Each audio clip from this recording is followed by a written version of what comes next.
আপু লাইভটা স্টার্ট হয়েছে। সরি ফর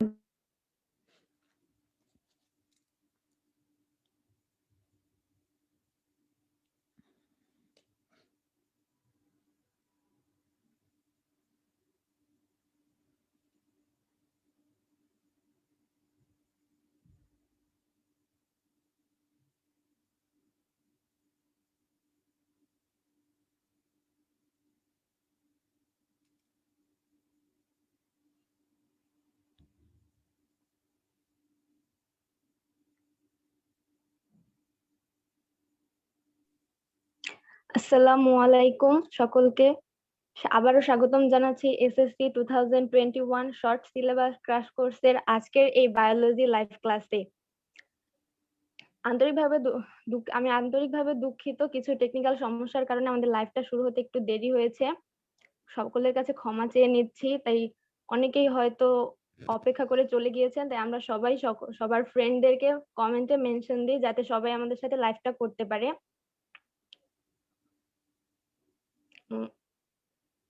আজকে আমাদের ক্লাসের বিষয় জীবকোষ ও টিস্যু পার্ট 3 এবং শিক্ষক হিসেবে আমাদের সাথে আছেন ফারিহা তাসনিম সাবা আপু। আমি চলে যাচ্ছি আপুর কাছে। আপু আসসালামু আলাইকুম। ওয়ালাইকুম আসসালাম। আজকে আমি জীবকোষ ও টিস্যু অধ্যায়ের পার্ট 3টা পড়াবো এবং আমি ট্রাই করব আজকের মধ্যে বাকি অংশটা শেষ করতে। যদি নাও পারি তাইলে নেক্সট ক্লাসে হয়তো বা কিছু অংশ যে অংশটা বাকি থাকবে সেটা পড়ানো হবে আর কি। তো গত ক্লাসে আমি জাইলেম টিস্যু সম্পর্কে পড়িয়েছিলাম লাস্টে। জাইলেম ফাইবার দিয়ে শেষ করেছিলাম এবং একটা প্রশ্ন দিয়ে শেষ করেছিলাম। প্রশ্নটা ছিল এরকম যে কুমড়ার কাণ্ডে কি ধরনের টিস্যু পাওয়া যায়। আচ্ছা, আজকে পড়াবো হচ্ছে ফ্লোয়েম টিস্যু। ফ্লোয়েম টিস্যু নিয়ে পড়াবো। এটা কি? এটা হচ্ছে ফ্লোয়েম টিস্যু হচ্ছে উদ্ভিদ দেহের এক ধরনের টিস্যু। এটা অবশ্যই কি উদ্ভিদ দেহে থাকবে। এবং এই টিস্যুটা কোন ধরনের টিস্যু? স্থায়ী নাকি ভাজক? কোন ধরনের টিস্যু?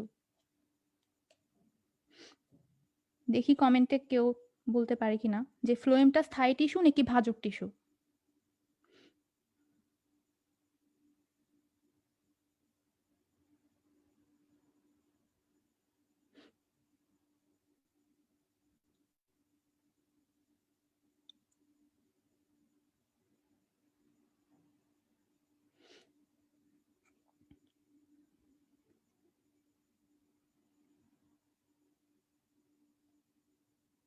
আচ্ছা, ফ্লোয়েম টিস্যু হচ্ছে এক ধরনের স্থায়ী টিস্যু। স্থায়ী টিস্যু মানে কি? যেটা বিভাজিত হবে না। হ্যাঁ হ্যাঁ, সবাই স্থায়ী টিস্যুই বলতেছে। ওকে, ফ্লোয়েম হচ্ছে এক ধরনের স্থায়ী টিস্যু বা পার্মানেন্ট টিস্যু। কারণ কি? এটা বিভাজিত হতে পারে না। আরেকটা কি পয়েন্ট আছে, এটা হচ্ছে জটিল টিস্যু। কেন জটিল টিস্যু? স্থায়ী টিস্যুর মধ্যে আমরা 3 ধরনের প্রকারভেদ দেখেছিলাম। প্রকারভেদগুলো হচ্ছে সরল টিস্যু, জটিল টিস্যু এবং নিঃস্রাবী টিস্যু। তার মধ্যে ফ্লোয়েম হচ্ছে গিয়ে জটিল টিস্যু। তার কারণ কি? জটিল টিস্যু মানে হচ্ছে কোষগুলো আকার আকৃতিগুলো সেম থাকে না। এক এক ধরনের এক এক আকৃতির কোষ থাকে ওই টিস্যুর মধ্যে। তো আমরা এখানে চিত্রের মধ্যে দেখতে পাচ্ছি যে এই এই যে টিস্যুগুলো, এখানে একটাই টিস্যু দেখানো হচ্ছে। টিস্যুর মধ্যে আমরা বিভিন্ন রকমের কোষ দেখতে পাচ্ছি। এখানে আমরা লম্বাটে কোষ দেখতে পাচ্ছি একটা, আবার কোষের সাথে লাগানো একটা লম্বাটে কোষ দেখতে পাচ্ছি যেখানে কি নিউক্লিয়াস আছে, কিন্তু আবার এই লম্বাটে কোষটাতে কোনো নিউক্লিয়াস নাই। আবার আরেক ধরনের কোষ দেখতে পাচ্ছি কি, এই যে প্রাচীরের গায়ে পাশে রয়েছে এই কোষগুলো। তো এইখানের মধ্যে বিভিন্ন রকমের কোষ দেখতে পাচ্ছি, এই কারণে আমরা এটাকে বলছি কি জটিল টিস্যু। ফ্লোয়েম টিস্যুর কাজ কি? ফ্লোয়েম টিস্যুর কাজ হচ্ছে মূলত উদ্ভিদ যখন মূল থেকে খাবার পানি বা খনিজ লবণটা পাতায় নিয়ে যায়, তখন পাতার মধ্যে কি সালোক সংশ্লেষণ প্রক্রিয়ায় খাদ্য উৎপন্ন হয়, শর্করা জাতীয় খাদ্য উৎপন্ন হয়। সেই খাদ্যটা যদি কোনো পরিবহন মাধ্যম যদি নিয়ে না যায় তাহলে খাদ্যটা কিন্তু পাতার মধ্যেই রয়ে যাবে। তখন কি হবে? তখন খাবারটা দেহের অন্যান্য অংশগুলো পাবে না। তো সেক্ষেত্রে কি করতে হবে? সেক্ষেত্রে এই ফ্লোয়েম টিস্যুটা কি করে? পাতার থেকে খাদ্যগুলো সারা দেহে নিয়ে যায়। তাইলে আমরা কি লিখতে পারি? প্রস্তুতকৃত খাদ্য পরিবহন করে। এটাই হচ্ছে মূলত ফ্লোয়েম টিস্যুর কাজ। আচ্ছা, ফ্লোয়েম টিস্যুর মধ্যে ফ্লোয়েম টিস্যুর কিছু বৈশিষ্ট্য রয়েছে। ফ্লোয়েম টিস্যুর মধ্যে আমরা বিভিন্ন রকমের কোষ দেখতে পাই। এর মধ্যে যেরকম সজীব কোষও আছে, তেমনি আছে কি? মৃত কোষও আছে। ফ্লোয়েম টিস্যুতে আমরা সজীব কোষ, মৃত কোষ ২ টাই দেখতে পাই। আবার এখানে যে আমরা বিভিন্ন রকমের কোষ দেখতে পাচ্ছি, যেমন এটা কি? যে লম্বা নলের মতো, এটাকে বলা হচ্ছে গিয়ে কি? সিভ কোষ। সিভ কোষ। এই লম্বাটে কোষ যেটাতে কোনো আমরা নিউক্লিয়াস দেখতে পাচ্ছি না, সেটাকে বলা হয় কি? সিভ কোষ। সিভ কোষের সাথে লাগানো একটা কোষ আছে লম্বাটে ধরনের, এটাকে বলা হয় কি? সঙ্গী কোষ। ওকে? আর কি কোষ দেখতে পাচ্ছি? সঙ্গী কোষ বাদে আমরা সঙ্গী কোষ আর সিভ কোষ বাদে আমরা আরো কিছু কোষ দেখতে পাচ্ছি, যেগুলো হচ্ছে এক ধরনের প্যারেনকাইমা জাতীয় কোষ। এই কোষগুলোকে বলা হয় কি? Phloem parenchyma.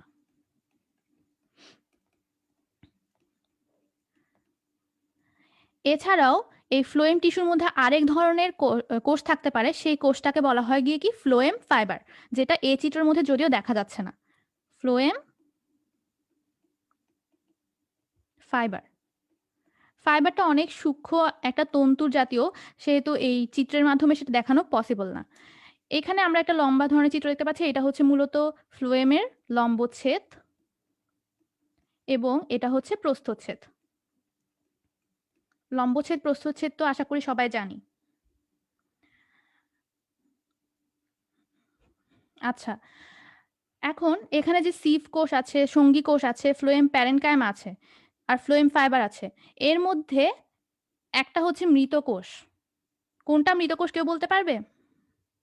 ৪ ধরনের কোষের মধ্যে একটা মৃত কোষ। কোনটা মৃত কোষ হতে পারে? দেখি কমেন্টে কেউ বলো।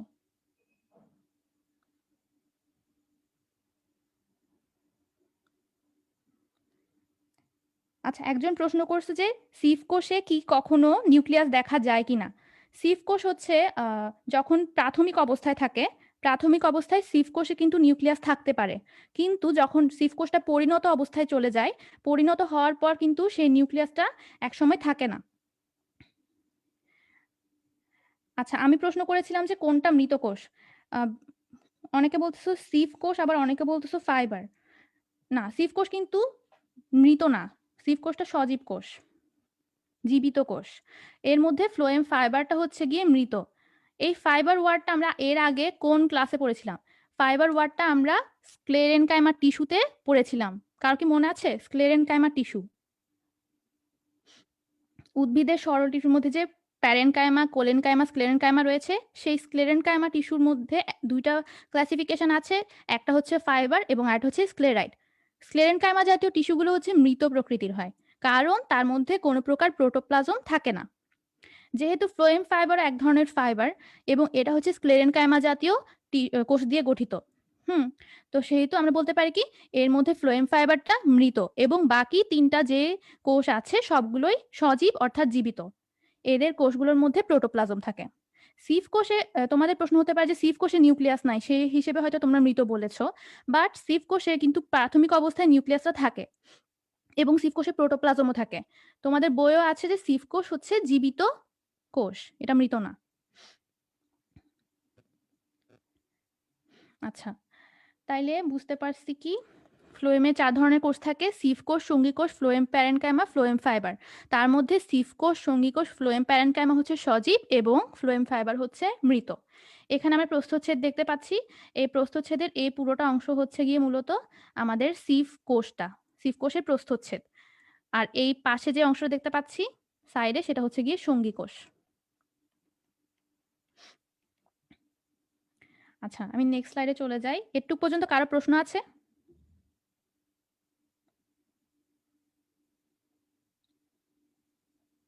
চিত্রটাতে কোনো সমস্যা আছে কারো?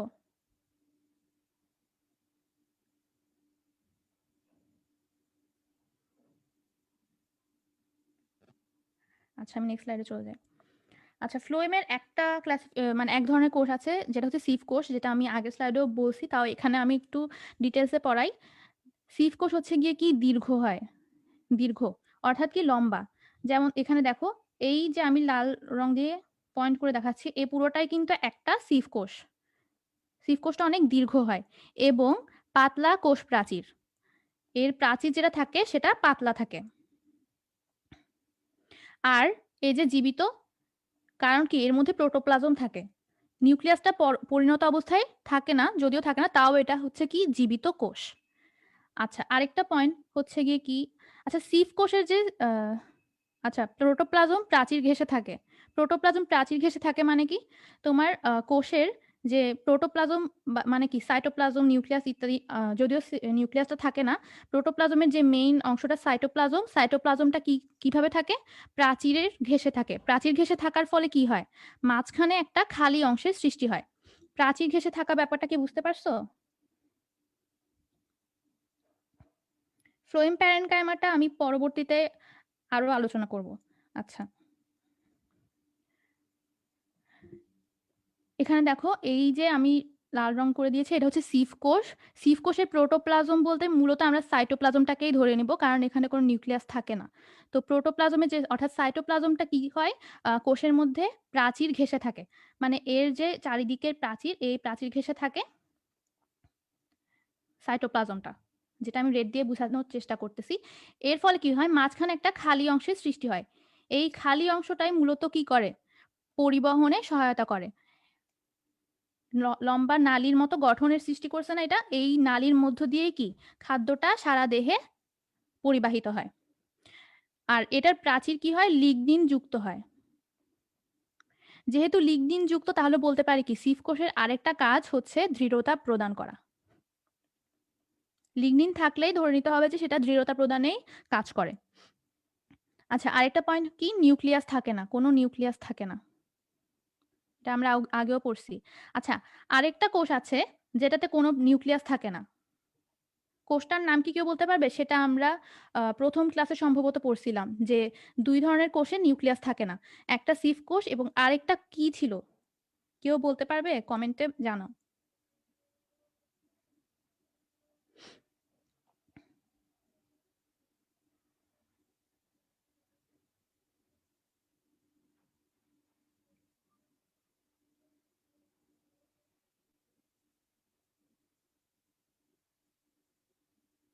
হ্যাঁ, অনেকে বলতেছো কি আরবিসি অর্থাৎ লোহিত রক্তকণিকা। লোহিত রক্তকণিকাতেও সিভ কোষের মতো কোনো নিউক্লিয়াস থাকে না। ওকে, অনেকের মনে আছে দেখতেছি। আচ্ছা, একজন জিজ্ঞেস করছো হচ্ছে সিভ প্লেটের কাজ কি। আচ্ছা, সিভ যে ওয়ার্ডটা, সিভ ইংলিশে লিখলে হচ্ছে এরকম, এই সিভ ওয়ার্ডটার অর্থ হচ্ছে কি চালুনি, মানে কোনো কিছু ছাকে। হ্যাঁ, এটা সিফটা ছাকার মতো কাজ করে। দেখো এখানে, এখানে একটা কোষ দেখা যাচ্ছে, এর নিচেও কিন্তু আরো একটা সিফ কোষ আছে। হুম, এর নিচেও একটা সিফ কোষ আছে, উপরেও সিফ কোষ আছে। এভাবে অনেকগুলো সিফ কোষ একটার উপর একটা থাকে, কিন্তু কোষগুলোর মাঝে একটা এই যে এই কোষটা, এই কোষের প্রান্তে কি থাকে, এরকম ছিদ্রের মতো অংশ থাকে। এই ছিদ্র দিয়ে কি হয়, এই ছিদ্রগুলোর মধ্য দিয়ে যেগুলো দরকারি উপাদান, সেই উপাদানগুলো যেতে পারে এবং বাকিগুলো কি যেতে পারে না।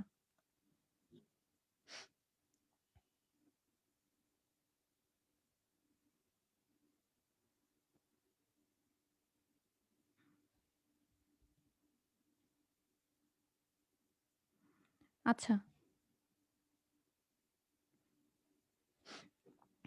তো একটু পর্যন্ত আশা করি সবাই বুঝতে পারছো। এর কাজ হচ্ছে গিয়ে কি পাতায় প্রস্তুতকৃত খাদ্যটা পরিবহন করা। আমরা পাতায় যে খাদ্যটা প্রস্তুত করবে উদ্ভিদ, সেটা সারা দেহে পরিবহন করে। সিভ প্লেট ব্যাপারটা কি বুঝতে পারছো সবাই?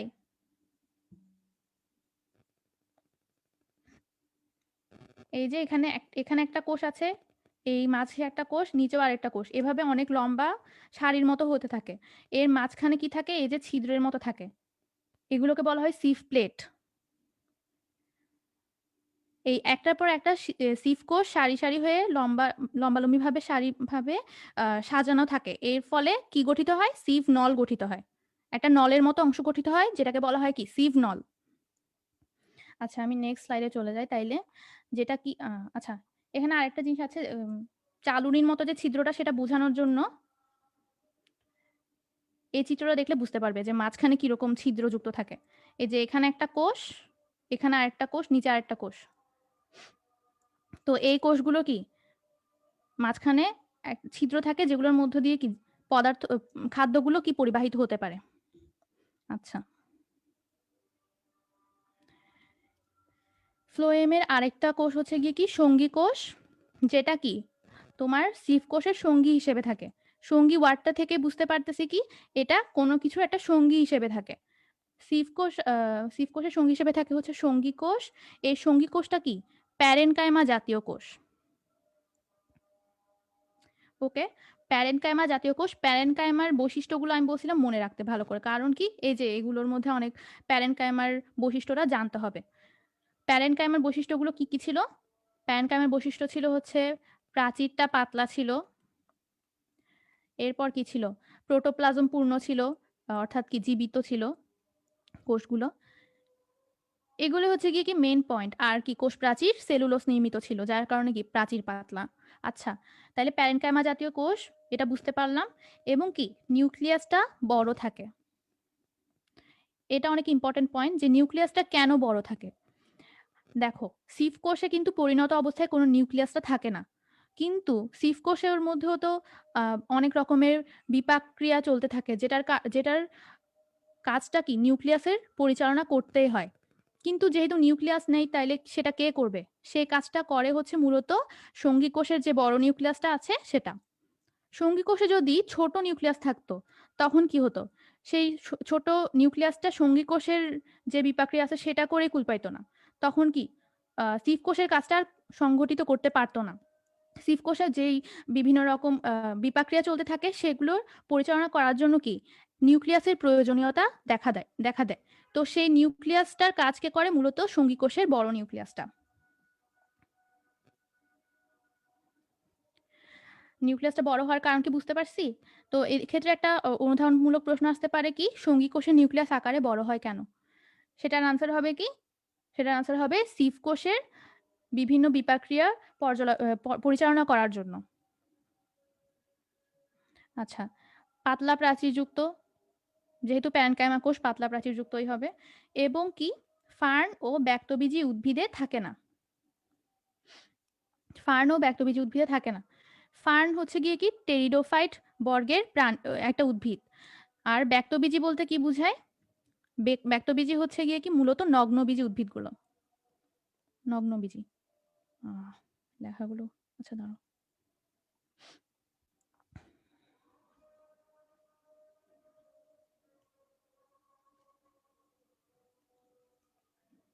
নগ্নবীজী। আচ্ছা, এর আগের স্লাইডে আমি একটা কথা বলতে মেবি ভুলে গেছি, যে সিভ কোষটা কোথায় থাকে। সিভ কোষটা থাকে হচ্ছে সকল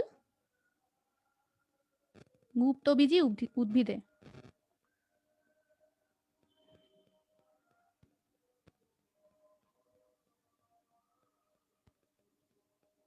ওকে, গুপ্তবীজী উদ্ভিদ মানে হচ্ছে আবৃতবীজী উদ্ভিদ। সকল আবৃতবীজী উদ্ভিদে এই সিভ কোষটা পাওয়া যায়। আর সঙ্গী কোষটাও গুপ্তবীজী উদ্ভিদে পাওয়া যায়, কিন্তু ফার্ন আর ব্যাক্তবীজী উদ্ভিদে পাওয়া যায় না।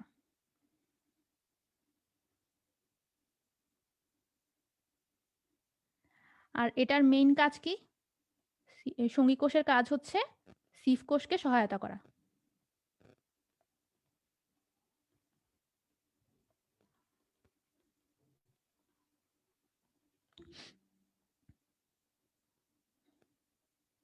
ব্যাক্তবীজী হচ্ছে নগ্নবীজী উদ্ভিদ। ব্যাক্তবীজী নগ্নবীজীর আরেকটা নাম। নগ্নবীজী মানে কি? নগ্নবীজী হচ্ছে যেসব উদ্ভিদের বীজটা নগ্ন অবস্থায় থাকে, এর বাইরে কোনো আবরণ থাকে না।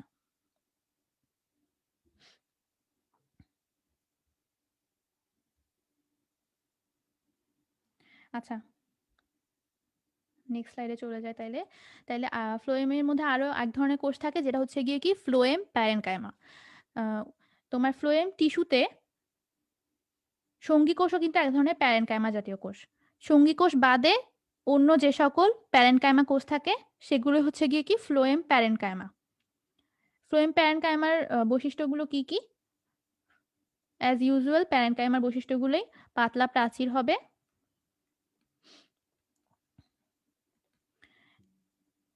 আর কি হবে, কোষগুলো গোলাকার হবে,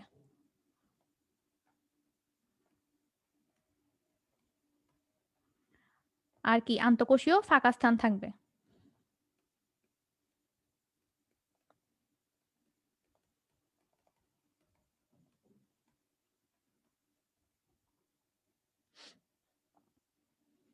আচ্ছা, আর এর কাজগুলো কি কি? এর কাজ হচ্ছে মূলত দুইটা। ফার্স্টে খাদ্য পরিবহন করা, যেহেতু এটা পরিবহন ভাস্কুলার বান্ডেলের অংশ, সেহেতু এটার কাজ কি হবে? খাদ্য পরিবহন করা, এটা তো আমরা জানি। কিন্তু কিছু কিছু ফ্লোয়েম প্যারেনকাইমা কি করে? খাদ্য সঞ্চয়ও করে। যে খাদ্যটা পাতা থেকে সারা দেহে নিয়ে যাচ্ছে, সেই খাদ্য থেকে যেগুলো ধরো উদ্ভিদের পরবর্তীতেও দরকার হতে পারে, সেই রকম খাদ্যগুলো কি নিজেরা সঞ্চয় করে রাখে। যখন দরকার হয় তখন সেই সঞ্চিত খাদ্যগুলো কি আবার পরিবহন করে। আর ফ্লোয়েম প্যারেনকাইমাটা সব রকমের উদ্ভিদে থাকে, শুধুমাত্র একবীজপত্রী উদ্ভিদেই থাকে না।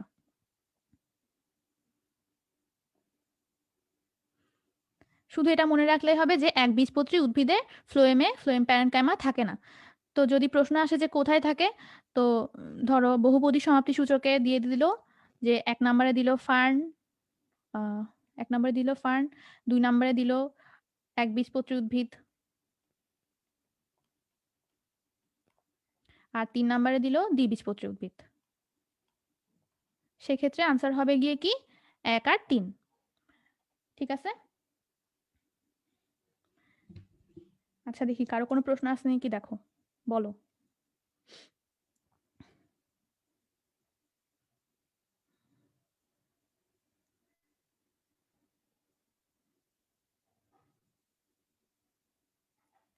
কোনো প্রশ্ন আসতেছে না কেন?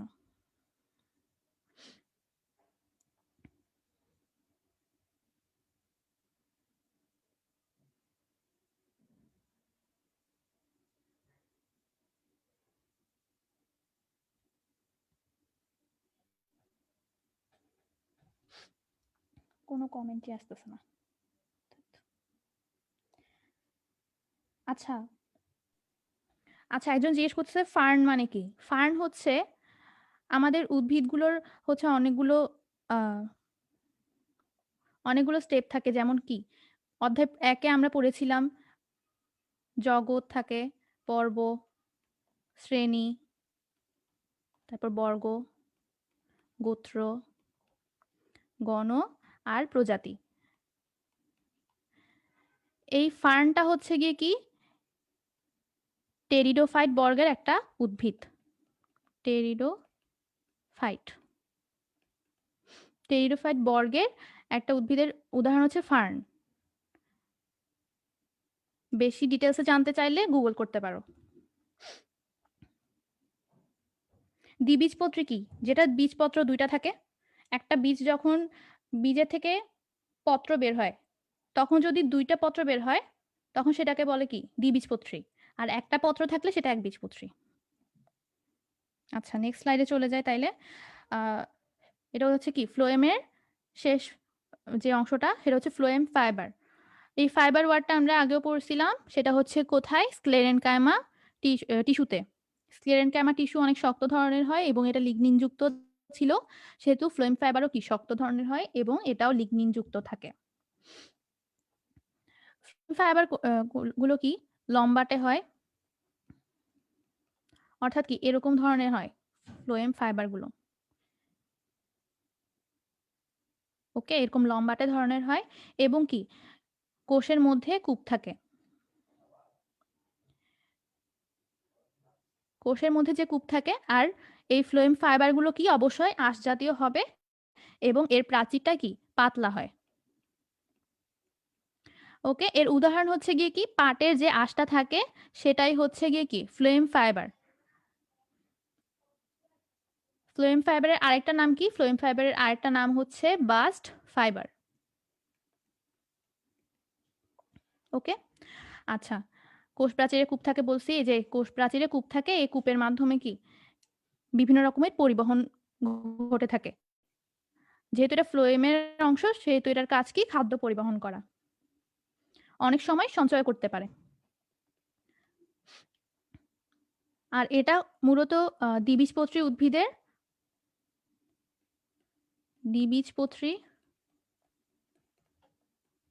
উদ্ভিদের গৌণ বৃদ্ধির সময়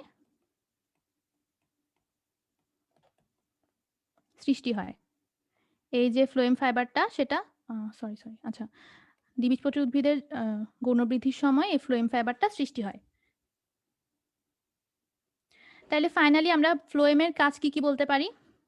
ফ্লোয়েম বলতে আমি এখানে সিভ কোষ, সঙ্গী কোষ, ফ্লোয়েম প্যারেনকাইমা, ফ্লোয়েম ফাইবার এই চারটার কথাই বলতেছি। ফ্লোয়েমের কাজ কি কি তাইলে আমি যদি একটু সামারাইজ করতে চাই, একটা হচ্ছে কি খাদ্য পরিবহন, খাদ্য সঞ্চয় এবং কি দৃঢ়তা প্রদান। ওকে, এই তিনটা হচ্ছে ফ্লোয়েমের মেইন কাজ। এটুক পর্যন্ত কারো কোনো সমস্যা আছে? প্রশ্ন থাকলে করতে পারো।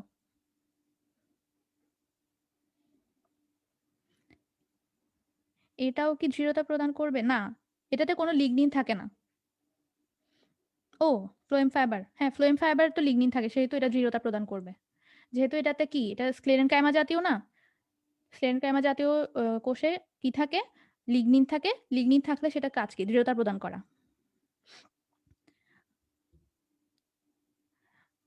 গৌণ বৃদ্ধি কি? আচ্ছা, একটা উদ্ভিদ লম্বাতেও বৃদ্ধি পায়, আবার কি একটা সময় পর প্রস্থতেও বৃদ্ধি পায়। এই প্রস্থতে যে বৃদ্ধিটা সেটাই হচ্ছে মূলত গৌণ বৃদ্ধি। চিত্রটা শিখে রাখা ভালো। যেহেতু সিভ কোষে বিভিন্ন কাজ সঙ্গী কোষ করা, তাহলে তো যেসব সিভ কোষ থাকে ওখানে সঙ্গী কোষ থাকবে। হ্যাঁ, যেখানে সিভ কোষ থাকবে সেখানে সঙ্গী কোষও থাকবে।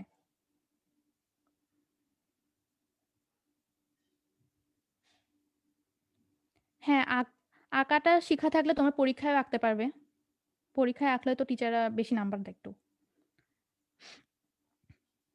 দুইটা না, লম্বচ্ছেদটা আঁকলেই হবে। আচ্ছা, আমি একটা প্রশ্ন রাখি তোমাদের কাছে, সেটা হচ্ছে গিয়ে কি সঙ্গী কোষ কোথায় থাকে না? সঙ্গী কোষ কোথায় থাকে না, এটার আনসার কি হবে? তিনটা অপশন আছে, ব্যক্তবীজী, গুপ্তবীজী আর ফার্ন। এটা হচ্ছে একটা বহুপদী সমাপ্তি সূচক প্রশ্ন। এটার আনসার কি হবে দেখি, কে বলতে পারে?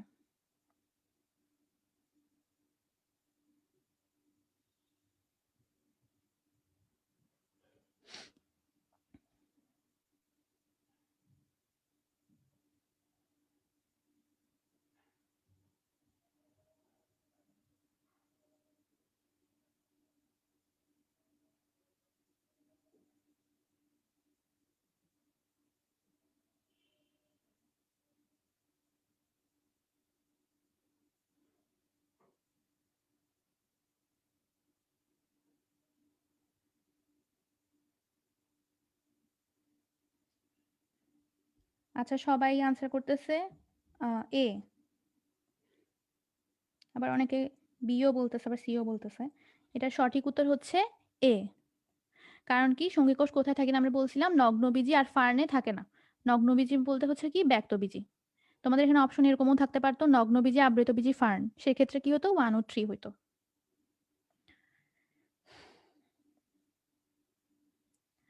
আচ্ছা, তাহলে এর মাধ্যমে আমাদের শেষ হলো কি উদ্ভিদ টিস্যুর যে পার্টটা। এখন আমরা প্রাণী টিস্যুতে চলে যেতে পারি। প্রাণী টিস্যু হচ্ছে মূলত 4 ধরনের হতে পারে। একটা হচ্ছে গিয়ে কি আবরণী টিস্যু, যেটা কি আমাদের দেহের আবরণ গঠনে সহায়তা করবে। আমরা ওয়ার্ডটা দেখে বুঝতে পারতেছি কি এটা আমাদের আবরণ গঠনে সহায়তা করবে। আবরণী টিস্যুর ইংরেজি হচ্ছে এপিথেলিয়াল টিস্যু। আর আরেকটা হচ্ছে গিয়ে কি পেশি টিস্যু। পেশি টিস্যুর ইংলিশ হচ্ছে মাসকিউলার টিস্যু। মাসকিউলার টিস্যু হচ্ছে পেশি টিস্যু। পেশি টিস্যুটা কি আমাদের শরীরে যে মাংসল অংশটা থাকে সেখানে যে টিস্যুটা থাকে সেটাই হচ্ছে মূলত পেশি টিস্যু। আরেকটা কি আছে স্নায়ু টিস্যু বা নার্ভ টিস্যু। আর ফাইনালি যেটা আছে সেটা হচ্ছে গিয়ে কি যোজক টিস্যু বা কানেকটিভ টিস্যু। Connective tissue. তো এর মধ্যে আবরণী টিস্যুকে আবার ৩ ধরনের পর্যায়ে ভাগ করা হয়েছে। একটা হচ্ছে গিয়ে কি স্কোয়ামাস আবরণী টিস্যু, আরেকটা হচ্ছে কি কিউবয়েডাল আবরণী টিস্যু এবং ফাইনালি কলামনার আবরণী টিস্যু। এই ৩ ধরনের আবরণী টিস্যু কিন্তু এক স্তরে থাকে। হ্যাঁ, সেই এক স্তরে থাকার কারণে এই ধরনের আবরণী টিস্যুগুলো হচ্ছে মূলত সাধারণ আবরণী টিস্যুর অন্তর্গত। সাধারণ আবরণী টিস্যু। এই সাধারণ আবরণী টিস্যু ছাড়াও আরো ২ ধরনের আবরণী টিস্যু থাকতে পারে। সেগুলো আমরা পরবর্তীতে আরো ডিটেইলসে জানবো। আপাতত একটুক জানলে হবে। আচ্ছা, তো বুঝতে পারলাম যে কি আবরণী টিস্যু ৩ ধরনের স্কোয়ামাস, কিউবয়েডাল আর কলামনার। এরপর কি পেশি টিস্যু বা মাসকুলার টিস্যু হচ্ছে আবার ৩ ধরনের ঐচ্ছিক পেশি, অনৈচ্ছিক পেশি এবং হৃৎপেশি। এরা হচ্ছে ৩ ধরনের ঐচ্ছিক, অনৈচ্ছিক আর হৃৎপেশি। আর স্নায়ু টিস্যুর মধ্যে কোনো ক্লাসিফিকেশন নাই, এটা একটাই থাকে। আর যোজক টিস্যু হচ্ছে ৩ ধরনের ফাইব্রাস, স্কেলিটাল এবং তরল যোজক টিস্যু। ফাইব্রাস ওয়ার্ডটা থেকে বুঝতে পারতেছি কি এগুলো তন্তু জাতীয় হবে। স্কেলিটাল ওয়ার্ডটা কি? স্কেলেটন মানে কি? কঙ্কাল। অর্থাৎ কি এই স্কেলিটাল যোজক টিস্যুটা আমাদের কঙ্কাল গঠনে সহায়তা করবে। স্কেলিটালকে আবার ২ ভাগে ভাগ করা হয়েছে। একটা হচ্ছে কোমলাস্থি, এটা তরুণাস্থি হবে না। এটা হবে কি অস্থি। এখানে একটু ভুল আছে। এটা হবে অস্থি। কোমলাস্থির আরেক নামই হচ্ছে কি তরুণাস্থি। কোমলাস্থির আরেক নাম তরুণাস্থি। আচ্ছা, তরুণাস্থি আর অস্থি এই ২ ভাগে ভাগ করা যায়। আর তরল যোজক টিস্যু বা লিকুইড ফ্লুইড কানেকটিভ টিস্যু যেটা আছে ওইটাকে ২ ভাগে ভাগ করা হয়। একটা হচ্ছে রক্ত আর একটা হচ্ছে কি লসিকা। এখন আমি আবরণী টিস্যুতে চলে যাই। আবরণী টিস্যুতে যাওয়ার আগে আমি টিস্যু সম্পর্কে একটু তোমাদের বই একটু করে দেওয়া আছে যে হিস্টোলজি একটা ব্যাপার আছে। তো হিস্টোলজি মানে কি? হিস্টোলজি তোমাদের জ্ঞানমূলক প্রশ্ন আসতে পারে কি হিস্টোলজি কাকে বলে বা হিস্টোলজি বলতে কি বুঝো? হিস্টোলজি হচ্ছে টিস্যু নিয়ে যে আলোচনা, জীববিজ্ঞানের যে শাখায় টিস্যু নিয়ে আলোচনা করা হয় সেটাকে মূলত বলা হয় কি হিস্টোলজি বা টিস্যু তত্ত্ব। এখন তোমরা টিস্যু আর কোষের মধ্যে একটা ডিফারেন্স আছে সেটা কি? ধরো আমাদের রক্তে কি কি আছে? রেড ব্লাড সেল আছে, হোয়াইট ব্লাড সেলও আছে, আবার কি প্লেটলেটসও আছে। প্লেটলেটস বা অণুচক্রিকাও আছে। এগুলো কি সিঙ্গেল ভাবে যদি দেখি প্রত্যেকটা হচ্ছে রক্তের কোষ, প্রত্যেকটাই রক্তকোষ।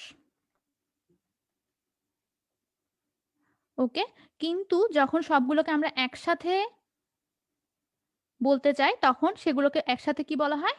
একসাথে বলা হয় তরল যোজক টিস্যু। ওকে, তোমাদের বইয়ে এরকম কিছু একটা আছে সেটার জন্য আমি এখানে স্লাইডে সেটা বুঝিয়ে দিলাম। আচ্ছা, তাহলে আমি চলে যাই হচ্ছে আবরণী টিস্যুতে। আবরণী টিস্যুর কাজ হচ্ছে কি? আবরণী টিস্যু বা এপিথেলিয়াল টিস্যু।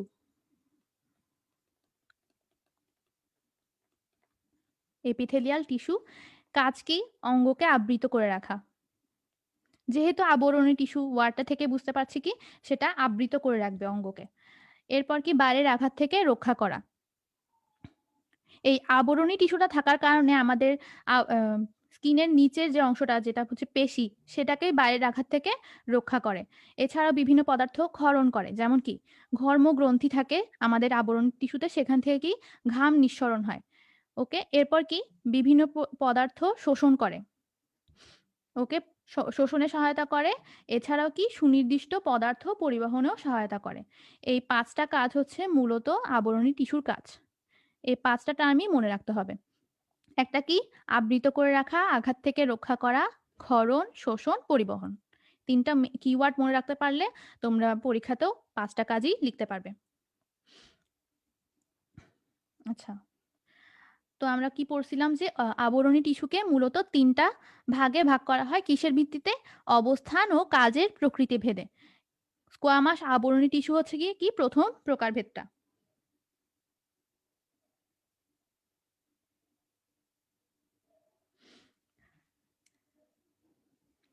স্কোয়ামাস আবরণী টিস্যুর যে কোষগুলো সেগুলো দেখতে হচ্ছে গিয়ে কি অনেক পাতলা ধরনের হয়। মাছের আইস দেখেছো আশা করি সবাই, সেগুলোর মতো পাতলা হয়, মাছের আইসের মতো।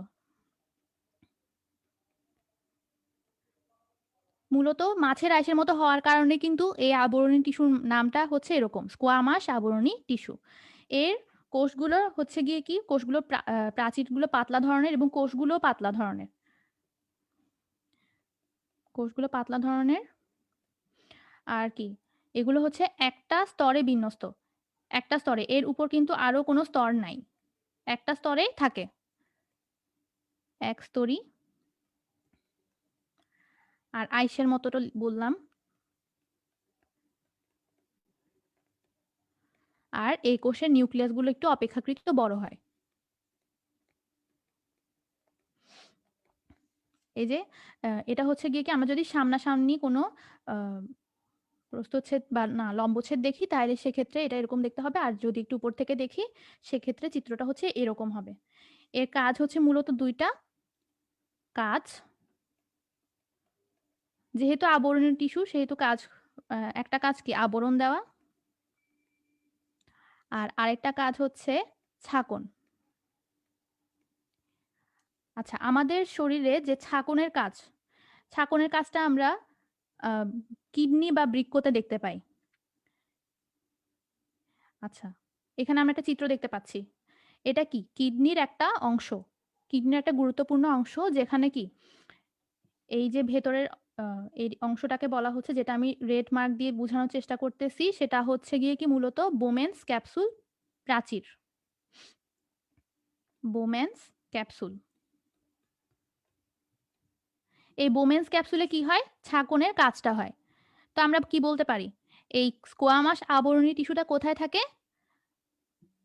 কিডনির বোমেন্স ক্যাপসুলে থাকে। ওকে, তাহলে অবস্থান হচ্ছে বৃক্কের বোমেন্স ক্যাপসুল। ঠিক আছে?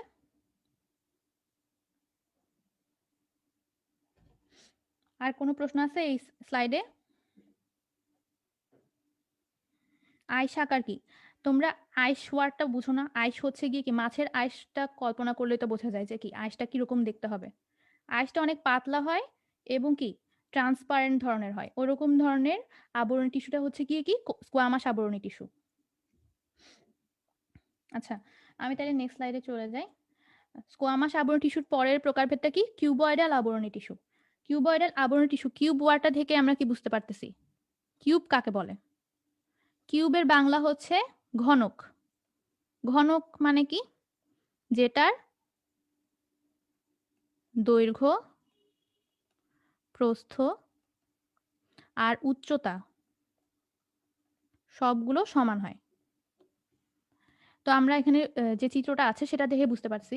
এটা হচ্ছে আমরা 2D ভিউ দেখতেছি, এজন্য আমরা শুধুমাত্র দৈর্ঘ্য আর প্রস্থটাই না, দৈর্ঘ্য আর প্রস্থটা দেখতে পাচ্ছি। তো এটা আর এটা হচ্ছে সমান।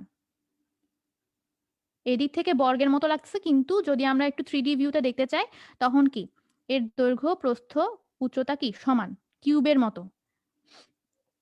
ওকে, একটার পর একটা কিউব যখন আমরা পাশাপাশি বসাবো সেটা দেখতে কি কিউবয়েডাল আবরণী টিস্যুর মতো দেখতে হবে। আচ্ছা, আরেকটা জিনিস দেখতে পাচ্ছি কি এটাও কিন্তু একস্তরী। এর উপরে কিন্তু আর কোনো স্তর নাই। তাইলে আরেকটা পয়েন্ট কি দিতে পারি? একস্তরী। কিউবয়েডাল আবরণী টিস্যুগুলো কোথায় পাওয়া যায়? কিউবয়েডাল আবরণী টিস্যুগুলো পাওয়া যায় হচ্ছে বৃক্কের সংগ্রাহক নালিকায়।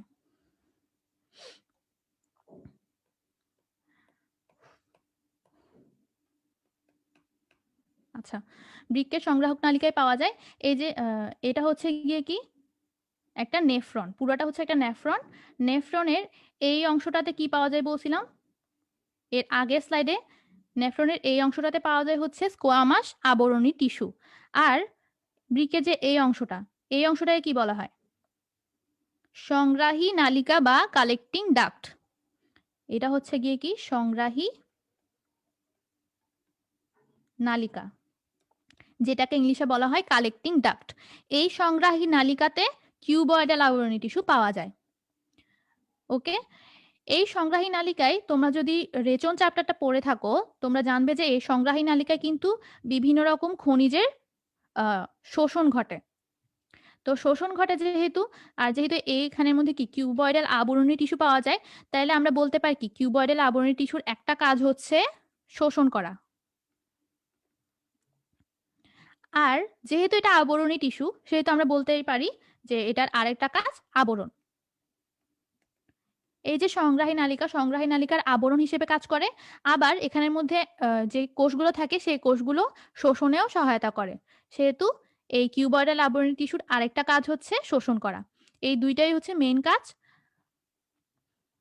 আর স্কোয়ামাসের ক্ষেত্রে কাজ দুইটা কি ছিল? আবরণ আর ছাকন। কিউবয়েডালের কাজ হচ্ছে আবরণ আর শোষণ। ঠিক আছে? আর কোথায় পাওয়া যায়? অবস্থান বৃক্কের সংগ্রাহী নালিকা। ঠিক আছে, একটু পর্যন্ত আশা করি সবাই বুঝতে পারছো।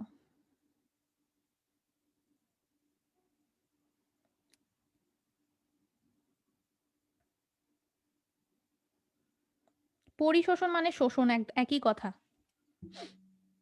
শোষণ মানে কি? কোনো একটা বস্তু কোনো একটা প্রাচীর ভেদ করে আরেকটা পরিবেশে মানে কি প্রবেশ করে। যেমন ধরো তোমার যে যদি এই সংগ্রাহী নালিকার বাইরে ধরো অনেকগুলো সোডিয়াম আয়ন আছে, এই সোডিয়াম আয়নগুলো কি কি এমনি এমনি এই সংগ্রাহী নালিকার ভেতর প্রবেশ করবে? নিশ্চয়ই কোনো একটা প্রক্রিয়ার মাধ্যমে এই সংগ্রাহী নালিকায় প্রবেশ করবে। সেই প্রক্রিয়াটার নাম হচ্ছে শোষণ।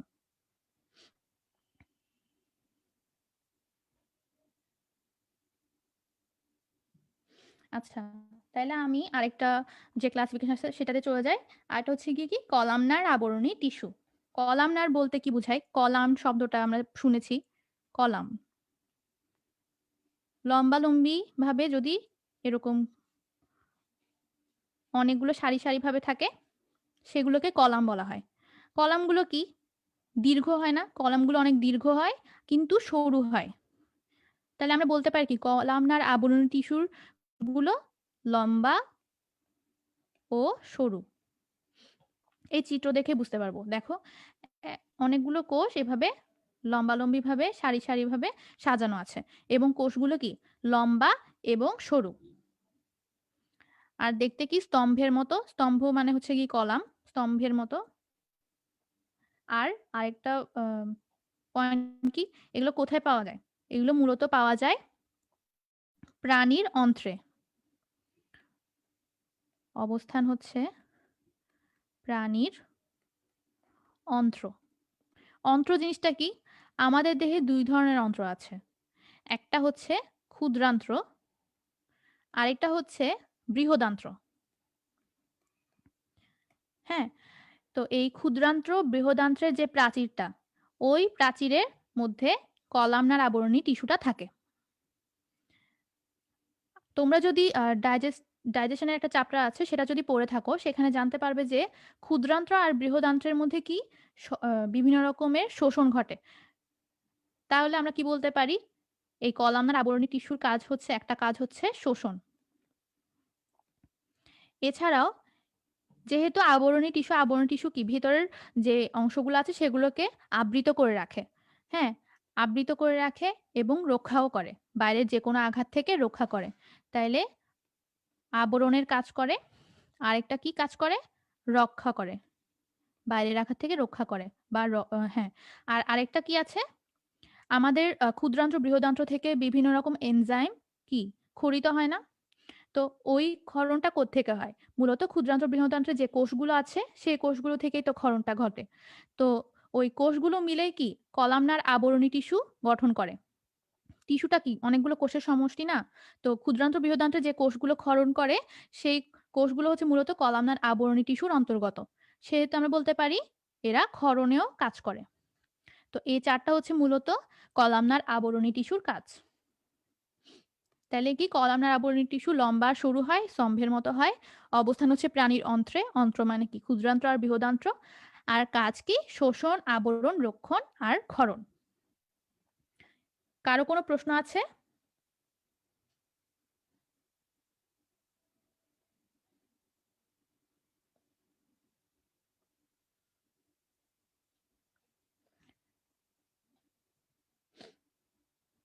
কারো কোনো কমেন্ট দেখতে পাচ্ছি না। মনে হয় কারোর কোনো প্রশ্ন নাই। আচ্ছা, আমরা তাইলে আবরণী টিস্যুর আরেকটা প্রকারভেদে চলে যাই। আবরণী টিস্যুকে ভিত্তি পর্দার উপর সজ্জিত কোষের সংখ্যার ভিত্তিতে ৩ ভাগে ভাগ করা যায়। হ্যাঁ? একটা হচ্ছে গিয়ে কি সাধারণ আবরণী টিস্যু, ২ নাম্বার হচ্ছে স্ট্র্যাটিফাইড আবরণী টিস্যু এবং ৩ নাম্বার হচ্ছে সিউডো স্ট্র্যাটিফাইড আবরণী টিস্যু। ফার্স্টে আসে কি সাধারণ আবরণী টিস্যু। আমরা এতক্ষণ যে ৩ ধরনের আবরণী টিস্যু পড়লাম, স্কোয়ামাস, কিউবয়েডাল, কলামনার, এই তিনোটাই কিন্তু সাধারণ আবরণী টিস্যুর অন্তর্গত। কেন বলতে পারবে? কেন সেই স্কোয়ামাস, কিউবয়েডাল আর কলামনারটা সাধারণ আবরণী টিস্যুর অন্তর্গত?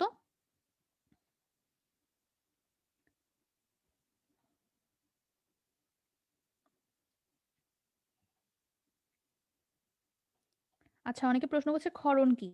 আমাদের ক্ষুদ্রান্ত্র বৃহদান্ত্রে আমরা যখন আমাদের যখন পরিপাক হয়, ওই পরিপাকের সময় কিন্তু আমাদের বিভিন্ন রকম এনজাইমের দরকার পড়ে। সেই এনজাইমগুলোর ক্ষরণ কিন্তু এই ক্ষুদ্রান্ত্র বৃহদান্ত্রের কোষগুলো কিছুটা করে থাকে।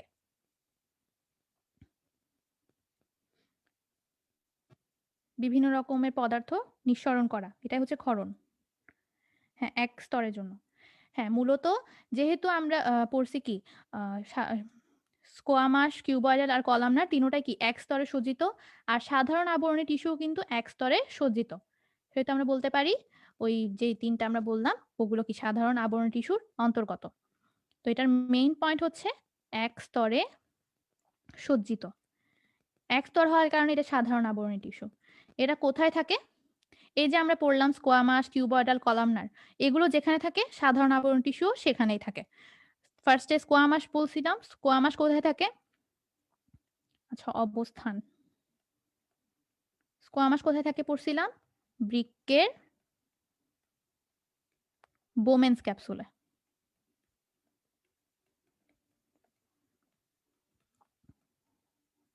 এরপর কিউবয়েডাল। কিউবয়েডাল কোথায় থাকে? বৃক্কের সংগ্রাহী নালিকায়। অ্যান্ড ফাইনালি কলামনার আবরণী টিস্যু। কলামনারটা কোথায় থাকে? প্রাণীর অন্ত্রে।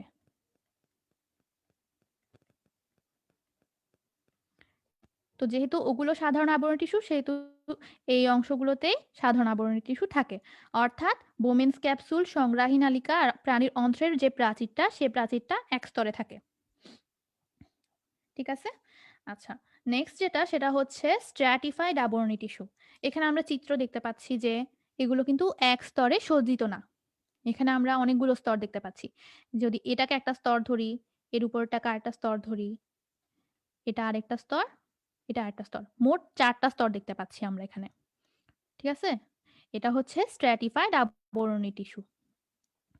তো যেহেতু আমরা একের অধিক স্তর দেখতে পাচ্ছি, তাহলে বলতে পারি কি একাধিক স্তর থাকে। আর এই স্ট্র্যাটিফাইড আবরণী টিস্যুটা কিন্তু এর যে স্তরের সংখ্যাটা ক্রমাগত চেঞ্জ করতে পারে। ধরো তুমি এখন দেখতে পাচ্ছ এখানে ৩-৪ টা স্তর আছে।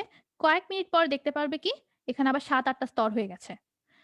তো তো যেহেতু এটা মিনিটে তার স্তর সংখ্যা চেঞ্জ করতে পারে, সেহেতু আমরা এটাকে বলি কি ট্রানজিশনাল আবরণী বলে থাকি। ট্রানজিশনাল আবরণী কেন বলি বুঝতে পারছো সবাই? এর কারণ হচ্ছে এই যে স্ট্র্যাটিফাইড আবরণী টিস্যুর যে স্তরগুলো, ধরো তুমি এখন দেখলে এখানে ৩-৪টা স্তর আছে, কয়েক মিনিট পর দেখবে যে এর স্তরটা বেড়ে ৭-৮টা হয়ে গেছে। সেহেতু এটাকে বলা হয় কি ট্রানজিশনাল আবরণী। এই স্ট্র্যাটিফাইড আবরণী টিস্যুগুলো কোথায় থাকে? স্ট্র্যাটিফাইড আবরণী টিস্যুগুলো থাকে হচ্ছে মেরুদণ্ডী প্রাণীর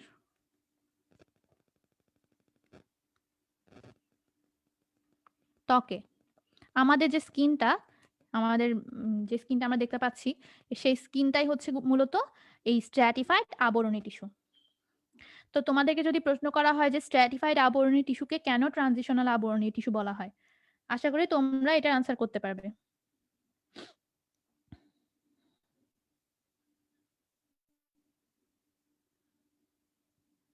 স্ট্র্যাটিফাইড মানে হচ্ছে স্তরীভূত, অনেকগুলো স্তর থাকে।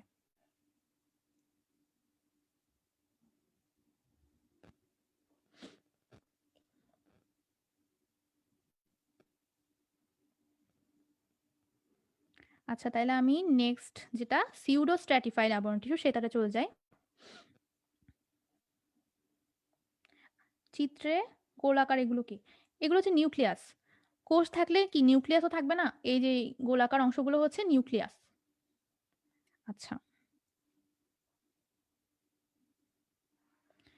তাহলে সিউডো স্ট্র্যাটিফাইড আবরণী টিস্যু, এগুলো স্ট্র্যাটিফাইড আবরণী টিস্যু, বাট এই যে সিউডো ওয়ার্ডটা দেখতে পাচ্ছ, সিউডো ওয়ার্ডটার অর্থ হচ্ছে ছদ্ম।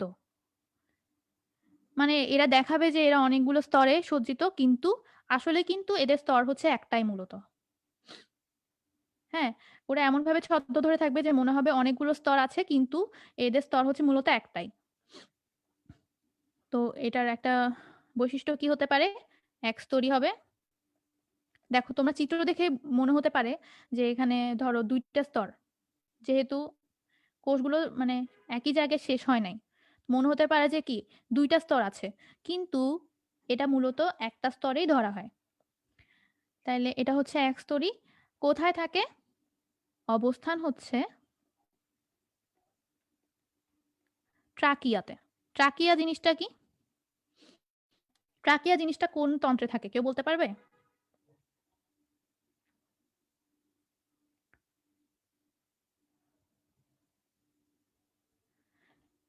আচ্ছা, ট্রাকিয়া হচ্ছে মূলত এই যে এখানে আমরা দেখতে পাচ্ছি, এই যে পুরো অংশটা, এই যে এটা হচ্ছে আমাদের ষড়যন্ত্র। হুম, ষড়যন্ত্র। ষড়যন্ত্রের পরের অংশটাই হচ্ছে মূলত শ্বাসনালী বা ট্রাকিয়া। ট্রাকিয়ার বাংলা অর্থ কি? শ্বাসনালী। তো কেউ যদি শ্বাসনালী, ধর প্রশ্ন আসলো যে নিচের কোনটিতে সিউডো স্ট্র্যাটিফাইড আবরণ টিস্যু থাকে, তো যদি অপশনে শ্বাসনালী থাকে সেক্ষেত্রে কেউ আবার বলো না যে অপশন নাই। শ্বাসনালী মানে হচ্ছে গিয়ে কি ট্রাকিয়া। ওকে, শ্বাসনালীর যে আবরণ সেটা হচ্ছে সিউডো স্ট্র্যাটিফাইড আবরণ টিস্যু। কারণ কি এর দেখে মনে হবে স্ট্র্যাটিফাইড, অর্থাৎ কি একের অধিক স্তর আছে, কিন্তু আসলে কিন্তু এর মধ্যে স্তর একটাই থাকে। ওকে, কিছু রূপান্তরিত আবরণী টিস্যু সম্পর্কে জানবো এখন। রূপান্তরিত আবরণী টিস্যু কি? যে আবরণী টিস্যুর দেহের কিছু অংশ কি রূপান্তরিত হয়, যেমন সিলিয়াযুক্ত আবরণী টিস্যু। সিলিয়া ওয়ার্ডটা কি? সিলিয়া অর্থ হচ্ছে ধরো তোমার একটা কোষের বাইরে অনেক সময় ছোট ছোট প্রবৃদ্ধির সৃষ্টি হয়। এই অংশগুলো কি করে? এগুলো হচ্ছে অনেকগুলো থাকলে সেটাকে সিলিয়া বলে। সিলিয়ার কাজ কি? সিলিয়া হচ্ছে মূলত তোমার কোষের বাইরে ধরো অনেক রকমের ফ্লুইড থাকতে পারে, সেই ফ্লুইডটাকে কোষের সাথে যুক্ত করে রাখে। সেই সিলিয়াগুলো সাহায্যে ফ্লুইডগুলো কোষের সাথে আবৃত হয়ে থাকে, যার কাজ হচ্ছে যেটা হচ্ছে কি সিলিয়া। এটা আমরা কোথায় দেখি? সিলিয়া যুক্ত আবরণী টিস্যুটা দেখি হচ্ছে মূলত মেরুদণ্ডী প্রাণীর শ্বাসনালীর প্রাচীরে। মেরুদণ্ডী প্রাণীর শ্বাসনালী,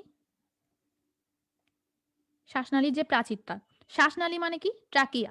এর আগে যেটা পড়লাম সিউডোস্ট্র্যাটিফাইড আবরণী টিস্যু, এই যে সিউডোস্ট্র্যাটিফাইড আবরণী টিস্যুটা এখানেও কিন্তু আমরা সিলিয়া দেখতে পাচ্ছি। এই যে উপরে আঙ্গুলের মতো প্রবৃদ্ধির মতো দেখতে পাচ্ছি না, যেটা আমি রেড দিয়ে দেখাচ্ছি, এগুলোই হচ্ছে মূলত সিলিয়া। ওকে, এই সিউডোস্ট্র্যাটিফাইড আবরণী টিস্যুটা হচ্ছে কি সিলিয়া রূপান্তরিত হয়েছে। এই সিলিয়া যুক্ত আবরণী টিস্যুটা কোথায় থাকে? মেরুদণ্ডী প্রাণীর শ্বাসনালীর প্রাচীরে। শ্বাসনালীটা যে প্রাচীর দিয়ে তৈরি, সেই প্রাচীরে টিস্যুটা হচ্ছে গিয়ে কি সিলিয়া যুক্ত। সিলিয়া, আশা করি বুঝতে পারছো। আচ্ছা, তাইলে এরপর আসি কি ফ্ল্যাজেলা যুক্ত আবরণী টিস্যু। ফ্ল্যাজেলা যুক্ত আবরণী টিস্যু, ফ্ল্যাজেলা হচ্ছে ধরো একটা কোষের, এটা একটা কোষ, কোষ থেকে একটা এরকম সুতার মতো বের হয়েছে।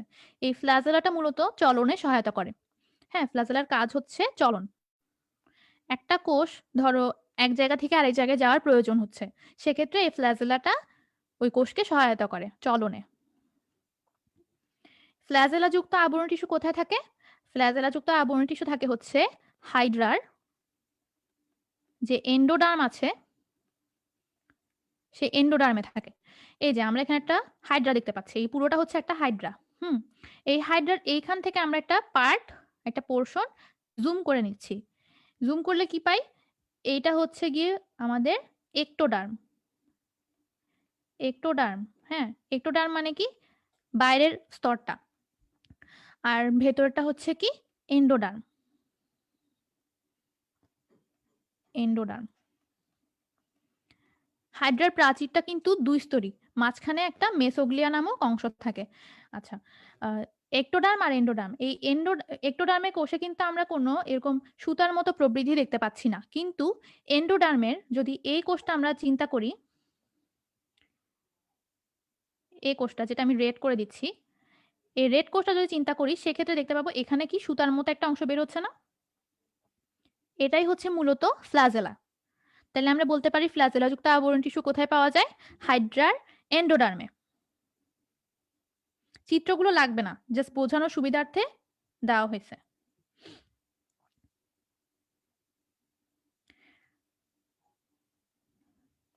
আচ্ছা, তাহলে নেক্সট স্লাইডে চলে যাই। আচ্ছা, রূপান্তরিত আবরণী টিস্যুর আরেকটা হতে পারে কি ক্ষণপথযুক্ত আবরণী টিস্যু। ধরো একটা টিস্যুর একটা কোষ এরকম থাকলো, কিন্তু সেটার ধরো চলনের দরকার পড়তেছে। চলনের দরকার পড়ার সময় এর থেকে কি এরকম কতগুলো ক্ষণপদের মতো অংশের সৃষ্টি হবে। পদগুলো ক্ষণিকের জন্য থাকে, সেগুলো কি চলনে সহায়তা করে। ক্ষণপথযুক্ত আবরণী টিস্যুর মিনিং হচ্ছে এটাই। এটা কোথায় কোথায় থাকে? হাইড্রার এন্ডোডার্মে থাকে। হাইড্রার এন্ডোডার্মে আর মেরুদণ্ডী প্রাণীর অন্ত্রে।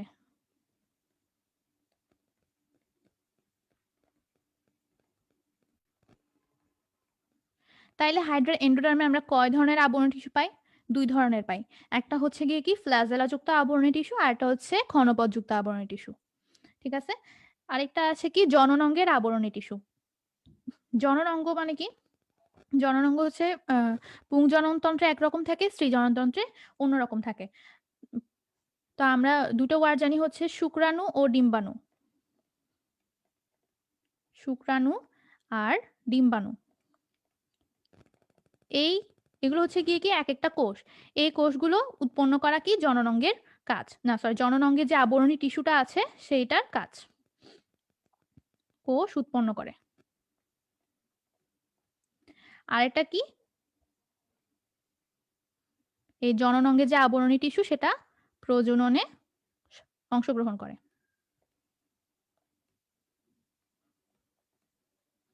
ঠিক আছে, তাহলে আরেকটা লাস্ট আছে রূপান্তরিত আবরণী টিস্যু, সেটা হচ্ছে গিয়ে কি গ্রন্থি আবরণী টিস্যু। গ্রন্থি আবরণী টিস্যুগুলো হচ্ছে বিভিন্ন রকমের পদার্থ ক্ষরণ করে। ক্ষরণ করার পাশাপাশি সেই আবরণী টিস্যুগুলো বিভিন্ন পদার্থ নিজেদের মধ্যে শোষণও করতে পারে। আর যেহেতু আবরণী টিস্যু কিন্তু কিছু কিছু ক্ষেত্রে রক্ষার কাজও করে, সেহেতু আমরা বলতে পারি কি এর কাজ হচ্ছে ক্ষরণ রক্ষণ, শোষণ। ওকে, আর এই গ্রন্থি আবরণী টিস্যুগুলো বিভিন্ন রকমের রস নিঃসৃত করে। রস বলতে সেটা ধরো কোষরস হতে পারে, অথবা ধরো এনজাইম হতে পারে, অথবা হরমোন হতে পারে। এগুলো হচ্ছে গিয়ে কি গ্রন্থি আবরণী টিস্যুর কাজ। এগুলো নিয়ে তোমাদের বইয়ে ডিটেলসে তেমন কিছু দেওয়া নাই, জাস্ট একটু জানলেই হবে। এর মাধ্যমে আমাদের কি আবরণী টিস্যুর যে পার্টটা সেটা শেষ হলো। আমাদের প্রাণী টিস্যু হচ্ছে 4 ধরনের: আবরণী টিস্যু, যোজক টিস্যু, আর কি পেশি টিস্যু, আর স্নায়ু টিস্যু। তো আমাদের আবরণী টিস্যুটা শেষ। এখন আমরা পড়বো হচ্ছে কানেকটিভ টিস্যু। আমার মনে হয় আজকের মধ্যে কানেকটিভ টিস্যুটা শেষ করতে পারবো না, তাও যতটুকু পারবো। আচ্ছা, একটা প্রশ্ন আছে, প্রশ্নটা হচ্ছে সিউডো স্ট্র্যাটিফাইড আবরণী টিস্যু কোথায় পাওয়া যায়? এটার আনসার কি হবে? রেচনতন্ত্র, পরিপাকতন্ত্র, শ্বসনতন্ত্র নাকি স্নায়ুতন্ত্র?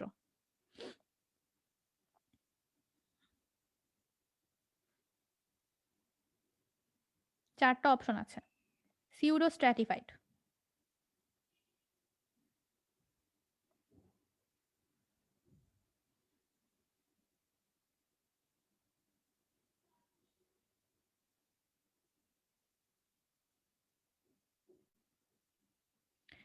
হ্যাঁ, সবাই দেখতেছি আনসার বলছে সি। আনসার হচ্ছে সি, শ্বসনতন্ত্র। কারণ কি, সিউডো স্ট্র্যাটিফাইড আবরণী টিস্যু পাওয়া যায় আমাদের শ্বাসনালী বা ট্রাকিয়াতে, আর ট্রাকিয়া হচ্ছে আমাদের শ্বসনতন্ত্রের একটা অংশ। সেহেতু আমরা বলতে পারি সিউডো স্ট্র্যাটিফাইড আবরণী টিস্যু পাওয়া যায় শ্বসনতন্ত্রে।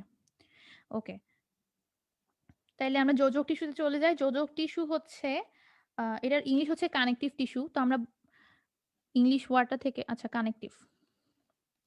কানেকটিভ বলতে আমরা বুঝতেছি যে একটা কোষের সাথে আরেকটা কোষের একটা কানেকশন সৃষ্টি করে এই যোজক টিস্যুটা। যোজক টিস্যুর মেইন দুইটা পয়েন্ট হচ্ছে গিয়ে কি, ম্যাট্রিক্স বা মাতৃকা যেটা, সেটা অনেক বেশি পরিমাণে থাকে, আর কোষের সংখ্যাটা কিন্তু কম থাকে। ঠিক আছে, এখানের মধ্যে আমরা বিভিন্ন রকমের কোষ দেখতে পাচ্ছি। এগুলো হচ্ছে গিয়ে সব মিলিয়ে আমাদের যোজক টিস্যুটা সৃষ্টি করে।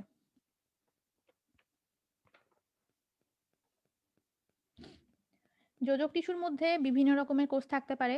যেমন দেখো, এখানে ছোট ছোট কিছু অংশ দেখতে পাচ্ছি, ছোট ছোট দানার মতো অংশ, সেগুলোকে বলা হয় হচ্ছে মাস্ট কোষ।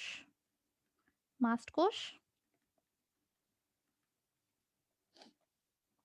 আবার কিছু আছে একটু মোটাও আছে, আবার চিকনও আছে।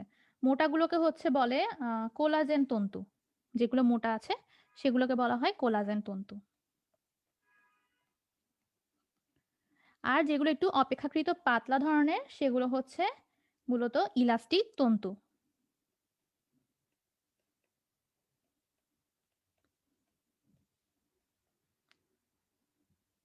ম্যাট্রিক্স কি? ম্যাট্রিক্স হচ্ছে তোমার এগুলো কোষের মধ্যে থাকে। ম্যাট্রিক্স, ম্যাট্রিক্সের কাজ হচ্ছে তোমার যে কোনো কিছু ধারণ করে নেওয়া। তোমার কোষের মধ্যে যে ক্লোরোপ্লাস্ট, মাইটোকন্ড্রিয়া ইত্যাদি আছে সেগুলোকে সে ধারণ করে রাখে। সেহেতু এটার বাংলা আরেকটা নাম আছে, সেটা হচ্ছে ধাত্র।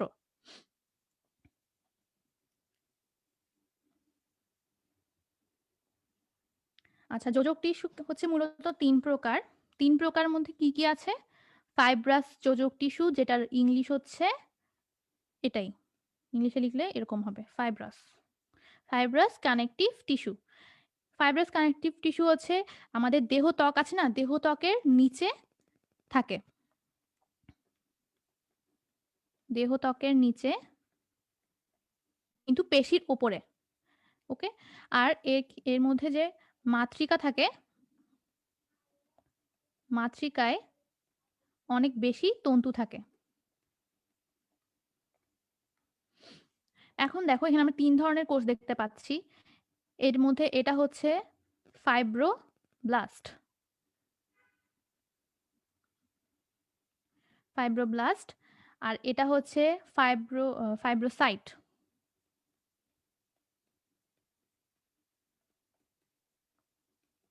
আর এটা হচ্ছে কোলাজেন। তোমাদের চিত্রগুলো লাগবে না, জাস্ট আমি তোমাদের যাতে একটা ভিজুয়ালাইজেশন হয় সে কারণে আমি চিত্রগুলো এখানে রাখছি। তো ফাইব্রাস যোজক টিস্যু কোনগুলা? হ্যাঁ, ফাইব্রাস যোজক টিস্যু হচ্ছে, ধরো আমরা আমাদের দেহে বিভিন্ন রকম মানে সংযোগকারী অংশ দেখতে পাই, যেমন কি টেন্ডন থাকে, লিগামেন্ট থাকে। এই যে টেন্ডন আর লিগামেন্ট, এগুলো হচ্ছে মূলত ফাইব্রাস যোজক টিস্যু। এগুলো হচ্ছে অনেক তন্তু জাতীয় এবং এগুলো দেহত্বকের নিচে থাকে। তন্তুময় হওয়ার কারণে এগুলোকে বলা হয় ফাইব্রাস যোজক টিস্যু। আচ্ছা, টেন্ডন জিনিসটা কি কেউ বলতে পারবে? টেন্ডন জিনিসটা কি?